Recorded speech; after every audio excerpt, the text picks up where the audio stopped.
Dans le jardin de Jean-Michel, ce matin, nous testons l'Action Cam que j'ai acheté il y a quelques jours sur Internet. Après avoir utilisé le harnais et le bandeau frontal, c'est au tour du slow motion que nous testons. 60 images par seconde au lieu des 25 ou 30 habituels. Et voici le résultat.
En passant par où? En début d'après-midi, nous prenons la route en direction de Sainte-Geneviève-des-Bois. Jean-Michel veut nous montrer la ville où il a passé son adolescence avec ses parents, son frère et sa sœur. Justement, c'est ici. Il y a la voiture, là, toi, la clignot. Ouais, tout à fait, j'ai vu. Ça c'est la maison Tauvin. Ta maison d'enfance.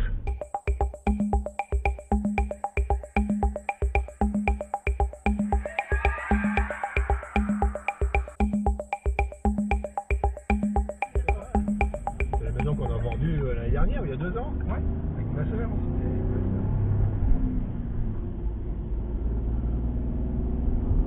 Alors là, on part à la ligne de chemin de fer, là.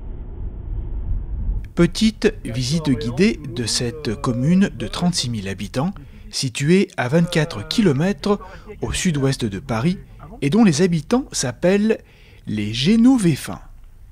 Première halte, le carrefour de Sainte-Geneviève-des-Bois, premier hypermarché en libre-service de France à avoir ouvert au public le 15 juin 1963.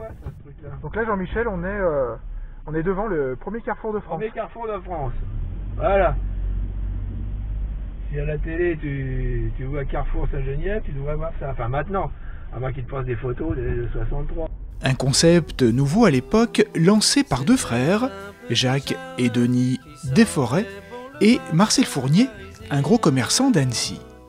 Le magasin avait accueilli près de 5000 personnes à l'ouverture et eut même droit à la bénédiction du curé local et à une marraine célèbre en la personne de l'écrivaine Françoise Sagan, belle-sœur de Jacques Desforêts. Pour la première fois, un magasin propose tout sous un même toit. On compte 12 caisses enregistreuses et même des pompes à essence. Le succès est immédiat.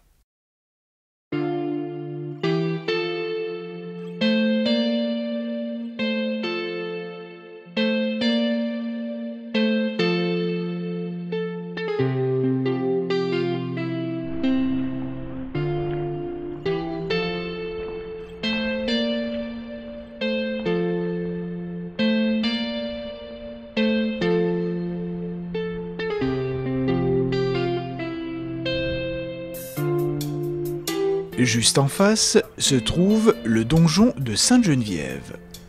C'est en réalité un groupe de bâtiments d'époques différentes et dominé par une tour ronde datant du Moyen Âge.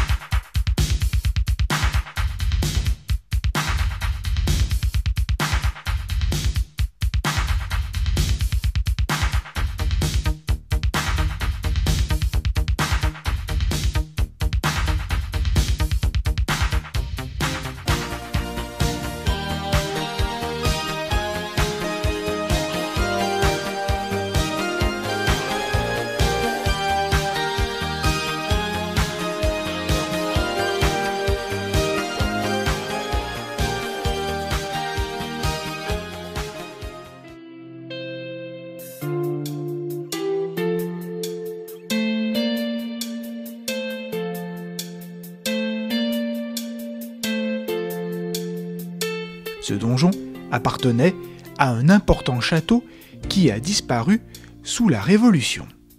La tour est classée monument historique depuis 1923. Au XVIIe siècle, elle est reconvertie en pigeonnier. Elle aurait inspiré Gaston Leroux pour son célèbre roman « Le mystère de la chambre jaune » paru en 1907. Les bâtiments abritent aujourd'hui des services municipaux.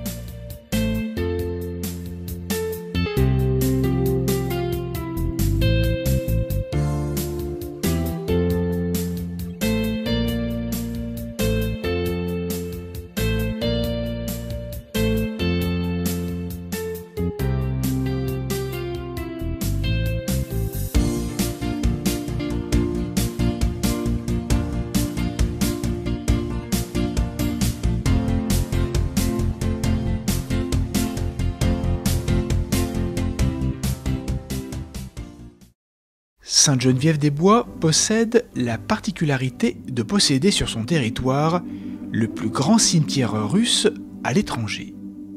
Véritable site de mémoire, environ 15 000 Russes ou Français d'origine russe venus en France à la suite de la révolution bolchevique de 1917 y reposent dans près de 5000 tombes.